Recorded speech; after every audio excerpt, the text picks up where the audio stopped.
Do you want to say like the first time I met you, or the first time we actually sat down? Do you actually remember the first time we met though? The first time we met, like I think first encounter. The direct encounter was at a talent show. Okay. The direct encounter was at a talent show because I came there for James, and I met you because James was in. I met you because Casper J was in Panic. Right. At Virginia State. Just throw the P, shout out the game. Hell yeah. And the only thing that happened was James was like, this my boy, Cullen, he do music, this on the third. And then we exchanged Instagram. I don't think we actually talked until some time after that. I feel like I vaguely remember that, but the moment I remember from that makes me remember you isn't necessarily the actual first meetup, but probably one of the like second or thirds when we used to do those like open mics for the FAMU Alpha. Yeah. I remember I did that shit. And we used to do the open mics for FAMU Alpha, and I just be on the little, and we used to be out there like freestyling, and we have all types of shit going on. And I just like, I'm constantly seeing you. That's when I guess I first kind of respected you, like, oh, that's that bro that be with Casper J, you know? So I definitely feel that. Okay, so like with that, what would you say in terms of your music career? How was that going at the time? Like where had you been? Yeah. Yo, at that time, I don't think I was like too much anywhere for real. I think I had like one mixtape. I was going by Lord MC at the time. Then we had another song, that I wouldn't say popular on campus, but a lot of people knew it. It's called One Time by Outfit Gang. Okay, Outfit Gang. I feel it, yeah. At that time, I don't feel like I was known too much, and I wasn't too focused on music as much as I am now, I would say, or had the resources. Okay. I mean, how about you?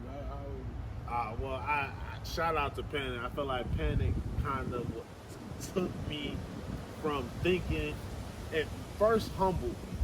Because I guess, like, I got my game, man. I'm with the dream. So I come in with my guys. We've been doing it since we was 15 years old. So I think I'm the baddest motherfucker on the planet. I walk on VSU campus. Right. Until, shout out DDI Me. Goddamn slaughtered me for like a minute and some change. I was like, okay, this is, maybe I'm not that good. And I guess the overtime, like with that, and being in that situation in school, I was still like, I'm open now to this new world of rappers and trying to like find my little spot in there. But I was diligent. I'm throwing my face on the walls of the camera. I mean, that's how because no funny, it was you and somebody else. Yeah. And I seen y'all perform at one of the Virginia State talent shows or whatever. Okay. I was like, oh shit, you was spitting nut like acapella, everything. I was like, oh, this dude's serious. Yeah. They was like, yeah, that's my bro. That's my bro. Casper was like, that's my bro. I was like, oh shit, okay. Yo, let me see what he about, man. For real. Like, and even then, I felt like when we became friends, our friendship was always like we've always had the musical connection, but we never necessarily you never necessarily been my rapper friend. It never been. It was for real for me. Like when meeting most people who have been at least ahead of me and what I would say in the mindset when it comes to this music, I don't look at them as, oh, that's my rapper friend. That's like my sensei or something. Like I'm like, nah, like I'm pretty sure there's some stuff like that I'm doing that you probably not doing. Let me see. Let me pick at your brain real quick. Let me see what's going on. And then like for me, it's like as I'm talking to you, that's when I grow the relationship and friendship, whatever, with you as time goes on. That's just me as a person. Yeah, I feel like we 100% grew our friendship now, just after being out of the school situation. Kind of like we had that relationship in school, but now it's like we have, the resources to make stuff happen. and we close enough to connect. So I think that makes it a lot easier for us. Oh yeah. When it comes down to it, how would you say we came about on this, on this project? I think the first conversation was actually kind of like a, almost like a challenge kind of deal. Like it wasn't necessarily like, hey, we should make a tape. It was also like, hey, if we make a tape together, you gonna have to keep up. Exactly. Yeah, no, funny. So like, I remember because I was like, nah, you be going, that's what you say. I was like, man, I bet you I will. Fuck you That's mean? what I said. I bet you I will. Stop playing with me, man. I'm Rudy Reckless. And at the same time, I invite, like, and I'm kind of the same way about most other people. Like especially like even like EJ. Like I talk to EJ the same way all the time. But I think like the difference comes like I don't really advertise that challenge fully all the time. Yeah. But with you, it was like this is somebody I'm like, all right, yeah, let's go, man, Rudy. Yeah. I'm like, cool. So yeah, it's been fun, kind of just putting it together. I think what really hit me though was when you said ring.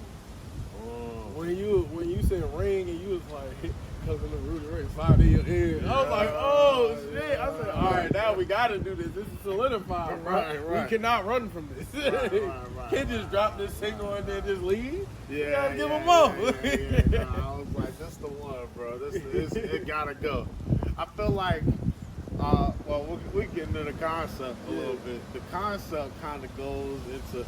Now, I still never seen this movie, The Ring. Oh yeah, no, we gotta watch it. We gotta watch it. Yeah, we're probably gonna watch it the day before it drops. Yeah, we gotta watch something like that. Cause it's we gotta watch the old one, not the new version. Okay. Old version with the original people, cause that was the more like. I feel like that one was more the tapes. CD, they tried to push it more in the future with this one. Okay. So we're gonna start there. So all right, boom. But with not seeing the movie, I always had an idea of what the movie was about. With the whole like you watch this, film they got in the movie, and guess you got 7 days to live. Yeah. And I think where I kind of dove into that was like this whole idea of like, what if like this. What if this tape is like terminal kind of deal? Like you listen to this and it's like, oh man, as you going through it, it's like, oh man, maybe if I get to the 7th song, maybe I don't know what's actually gonna happen. And I was like, that idea of anticipation was intriguing to me. Word. So I can see it. No, I can see it. Especially the lineup. The lineup is smooth. I'm telling you, the lineup is smooth.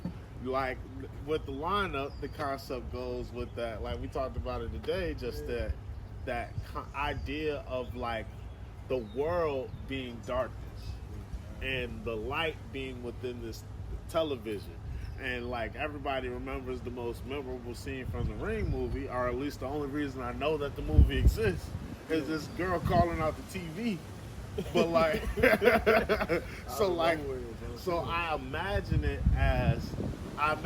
in the real world spectrum as like, boom, like we're coming from the TV, we're coming from this world of fun and cartoons into this world of actual, like, where it's dark and there's evil in this world. Right. Like, you can try to find happiness, but you gotta fight. You always gotta fight, whether it's a mental game, physical game, or you just simply need to just fight your own demons. Right. So, Okay, I can see. For me, the concept, bro, no funny. Yeah. I wanted to see how our dark sides could collab with fighting our own light side. Okay.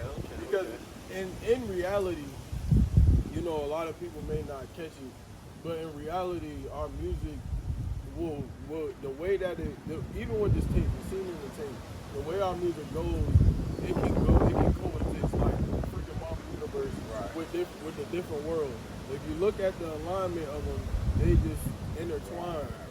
And this tape just shows where basically Battle World. This is basically Battle World at this point. It's literally two different.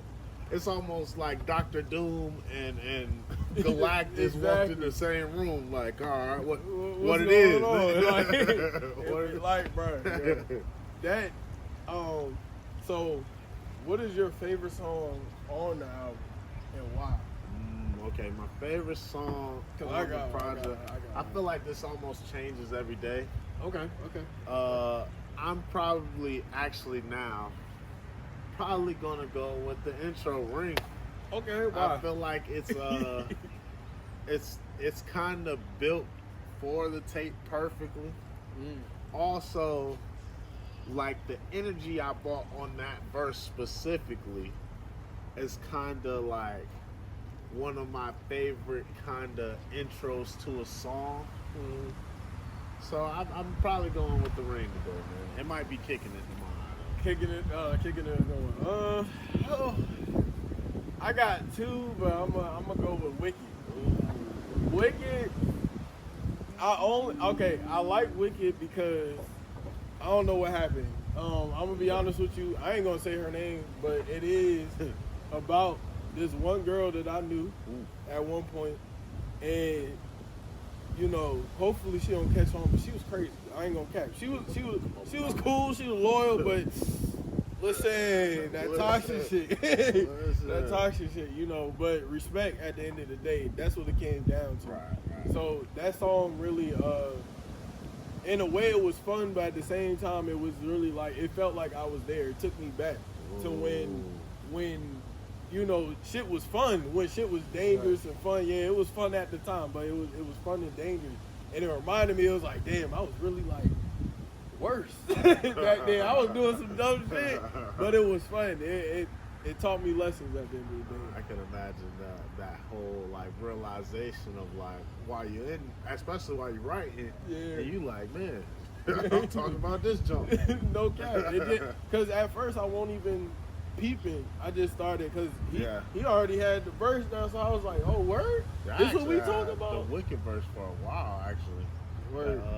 I have recorded that probably a year before I even sent it to you. See, it was waiting for me. It was waiting for me. Yeah, because I was sitting there. I was like, bro, how did he know? How did he know that this is where I've been? This is what, like, come on, man. Yeah, Wicked goes hard. I say just mention. I say kicking it only because like the beat the beat and then the hook too. The hook, I fuck with the verse, but just the bro, genius. Okay. Genius. I love kicking. Genius. Now, I'm just saying. Now I'll say my favorite performance from you on the tape. It comes. That's another thing I can kind of almost pick every day, but I guess the one I say the most is Wicked. Like, cause bro, I was feeling that shit. I was feeling that shit. Bro, we in her car, nigga. That's how I felt. We just in her car and I'm rapping that shit, and she just, bro, what, nigga? Wicked. Whole shit. The fact way, like. It's like you made the song work for me. Like I guess I didn't have to, because it was already like I like my parts and stuff like that. It just wasn't complete, so I kind of like just left it. Yeah. So like you kind of like really tied it all in, and the fact that it had something personal to you made it like feel like a personal ass song. Yeah. Where for me it wasn't necessarily that personal to lyric. But like it felt personal to got Wicked. Nigga, find a hell. She just touched Jesus. Oh, it's city. Wicked dog. Nigga, let your mind, but I come find you, nigga. Yeah, that shit was hard. Wicked got me. Fucking. So I say for me, bro, your best performance to me, it gotta be Breathe. Oh yeah. Okay. Bro, the delivery, nigga. I can't even keep up. Let me tell you something. You know how long I sat with that song before I even you know how many different verses Bro, I got at least 6 verses. If you want to do more songs like that, I got 6 more verses just chilling. Like, that shit took me forever. I think it's funny that I'm kind of glad you picked that, because when I sat down to write the song to that beat or whatever, I was kind of like, I didn't necessarily go in writing like I'm about to write a great song. Yeah. I was like I actually said, I'm out here trying hard like I could get a lyrical grade. I was literally like, I was trying to write my best like verse to that point. Like I was like, I'm gonna try to rap as good as I possibly can right now. Yeah, but you did it. like I don't. To me, I'm like, why? Why did you do that? Now I gotta sit here and figure out how can I fit myself in a realm that I excel in. Like, what the fuck? After Ring, bro, what you got going on solo dolo? What you got, man? Man, hey, I'm gonna be honest. For the past couple of months, I've been kind of chilling. Yeah. Not really focusing on this tape, right. Focusing on these performances and stuff, because at the end of the day, I have a lot of music out. Yeah. So it's just like, and I feel like I haven't been able to perform and give those songs enough push. Yeah. So as of right now, I might come out with like maybe 1 or 2 singles like after this tape, like way after this tape, because I think for real, this tape fire. It's not what I think. This tape is fire. Yeah. So I know for a fact I'm gonna be kind of like pushing this tape and trying to figure out different ways we can get right and give y'all more. Yeah. Because it's a story. Talking about, it's a story behind it, and hopefully, you know, y'all pay attention to the flavor that we about to put in your ears. For sure. But yeah, just a couple singles and just pushing this music and just trying to get out there more. You know, if you want me to come out there to your city, you know, you want me to come on your podcast and stuff like that, bro, I do those too. And I'm telling you right now, I guarantee you, bro, I get you them views, bro. I get you them views. Bro, I don't care. Hey, you asking me questions, I'm gonna be honest with you. And I'm gonna act the way I act. If you've been around me, you know. That's 100%. Yeah, I think I don't know, man. You know, part of it is, why you looking at me like that? Cause I feel like you about to say some bullshit, bro. He one of them dudes that got music and just don't drop this shit. Look, man. So like, part of the reason this tape is even released, right.